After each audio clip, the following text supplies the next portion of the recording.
Denture Care Series 1.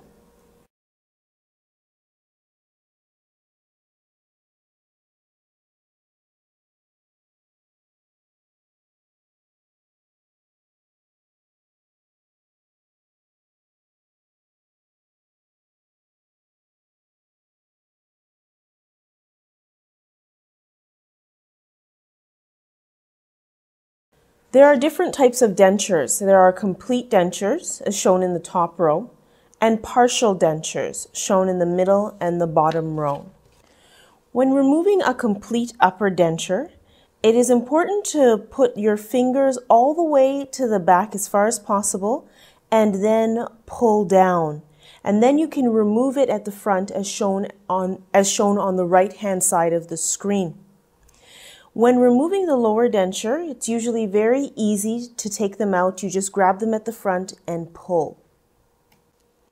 When removing a partial denture, it's important to get your fingers above the clasps or below, depending on if it's the top or the bottom that's being taken out, and pull up or down respectively.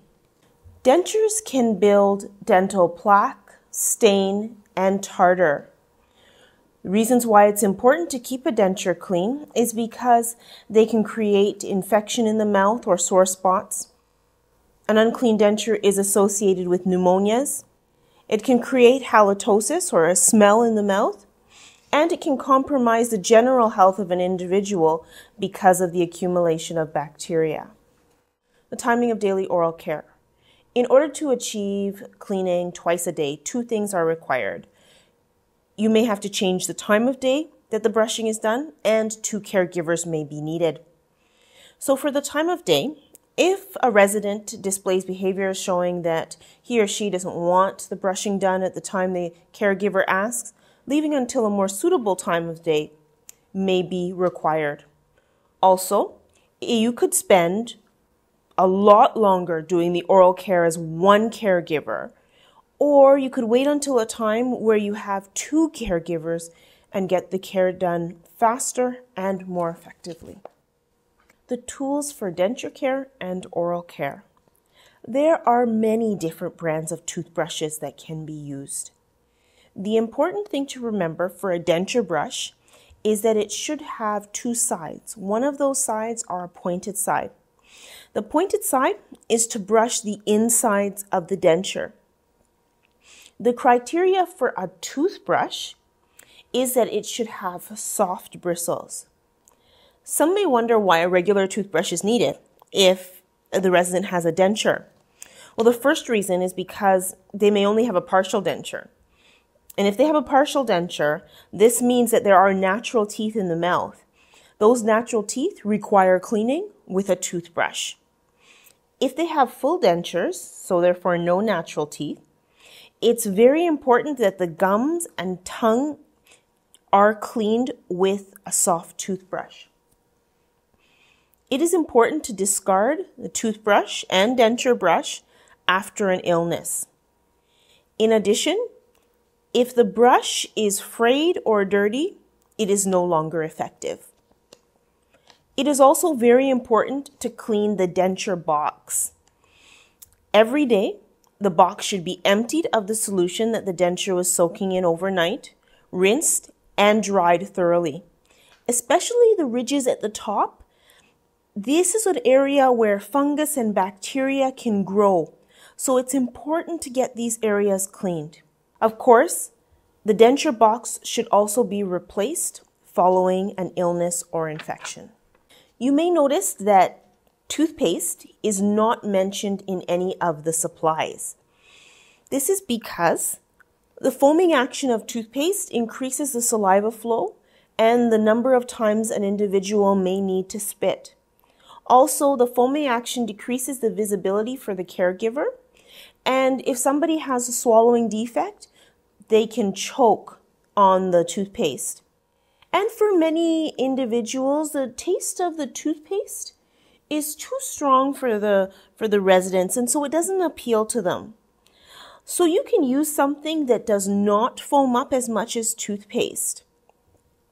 Toothpaste should only be used when a resident can spit and swallow properly. So if they cannot demonstrate to you that they can do these things, then toothpaste should not be used.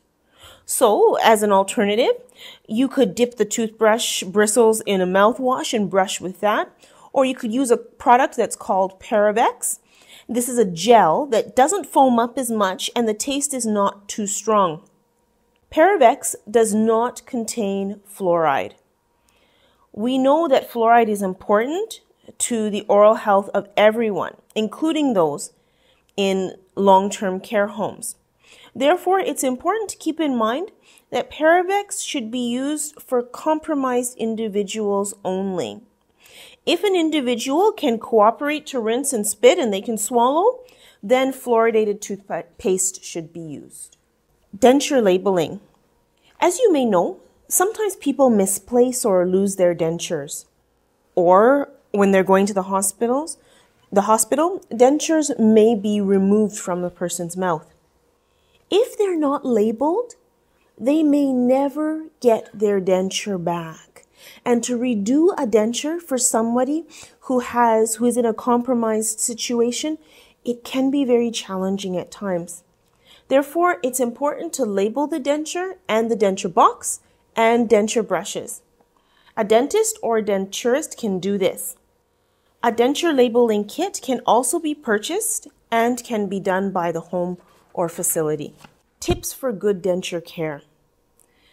Dentures should be cleaned daily. Regular toothpaste is not to be used on a denture as it is abrasive and it could scratch the denture. There are denture pastes available that can be used. This is very important for the inside of the denture. If you were to use a paste that was too abrasive on the inside, you can wear away the anatomy that actually allows the denture to fit properly.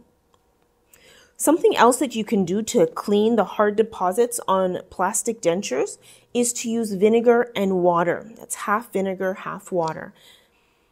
This solution, though, is for plastic dentures only. If you have a partial denture that has metal on it, this solution could corrode the metal and it could weaken the denture. Partial dentures should not be soaked in bleach or denture cleaners that are not made for partials, as this can weaken the metal on a partial denture. In fact, no denture should be soaked in bleach. If you're using a commercial denture cleaner, there is a caution. Tablets can be accidentally eaten and it can make the individual very sick. And the liquid, once the tablets are dissolved in the liquid, it can make somebody very, very sick if they didn't realize what it was and they drank it. So you want to use these commercial cleaners with caution.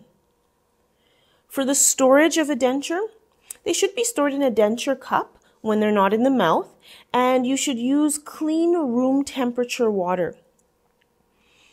Dentures should be removed at least for 3 hours per day. Overnight would be best, but at the bare minimum 3 hours a day. When cleaning and brushing the denture, you may want to place a paper towel or a washcloth in the sink so that if it slips, it can prevent the breakage of the denture. When you're cleaning the denture, you can use cool water so as to prevent the denture from warping. You want to scrub all the areas of the denture with a denture brush. When you look at the left side of the screen, you'll see some examples of dentures that are broken and chipped so they may not fit well. If a denture fits well, the individual should not have to use a denture adhesive. The only exception to that is the lower denture. Sometimes that lower ridge is worn away so much to the point where the best denture still needs an adhesive. Denture adhesive should only be a temporary measure to hold the denture in place. If a denture is loose, it should be relined by a denturist or a dentist. And if it is broken, it should be repaired. Dentures that do not fit properly may create sores. In addition to that, if they're loose, they can be a swallowing risk and a choking hazard. So permanently remove dentures, especially partials, if they appear to be loose. An example of this can be seen when residents are palliative. Sometimes they have a rapid weight loss, and when this happens, they also lose weight in the mouth. And so a denture that fit before may no longer fit. It may get loose. And when this happens, it can be a choking hazard because they may swallow it. It can also create sores in the mouth. When you look at the right-hand side of the screen, you'll see some examples of implants. Implants are used sometimes to stabilize the dentures, and they can replace missing teeth. It's important that you clean around the actual implant. If they're not kept clean, the implant itself could get loose and it can come out. The impact of dentures on the oral cavity. What you see here in this slide are different oral conditions. At the top and bottom left, what you see is stomatitis. This is a generalized redness of the palate. It can be caused by unclean dentures or the dentures staying in the mouth too long. It can be a fungal or a bacterial infection and can be treated by an antifungal agent or an antibacterial agent that is prescribed by a dentist or the physician. It is important that the dentures are cleaned daily and that they're actually soaked in a cleaning solution, one of which can be half vinegar, half water. When you see the slide in the middle, that is of dry lips and a dry mouth. This can be caused by dehydration. Also, too, the dry mouth can be caused by multiple medications or a genetic disorder, or even breathing through the mouth.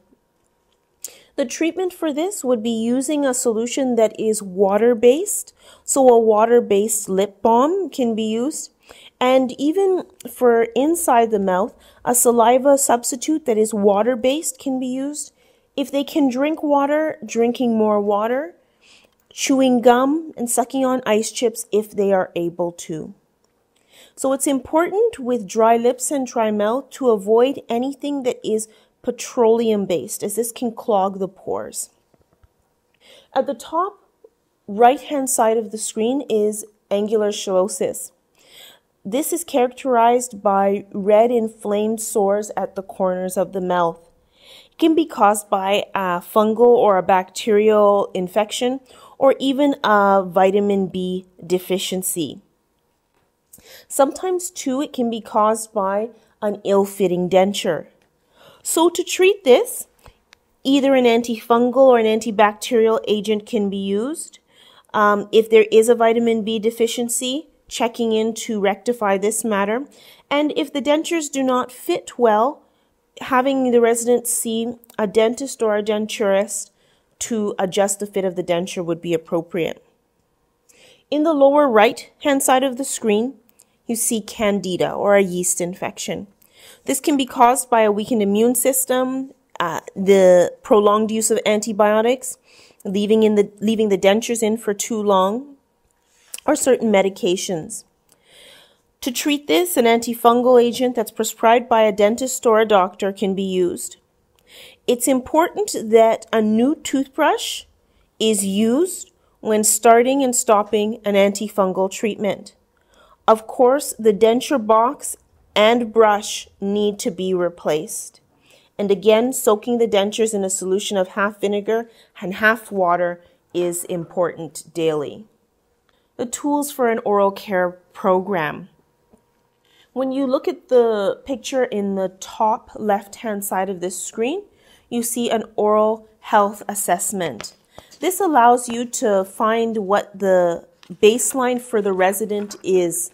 You'll be able to record what they have in their mouth at the time that the assessment is taken. And when you look at the picture just below, it's an oral care plan.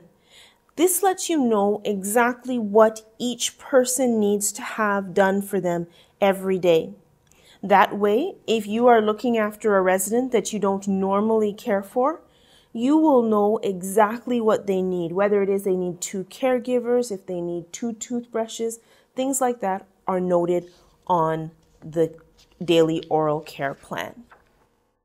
For additional resources, you may want to consult the links that are in the following 3 slides.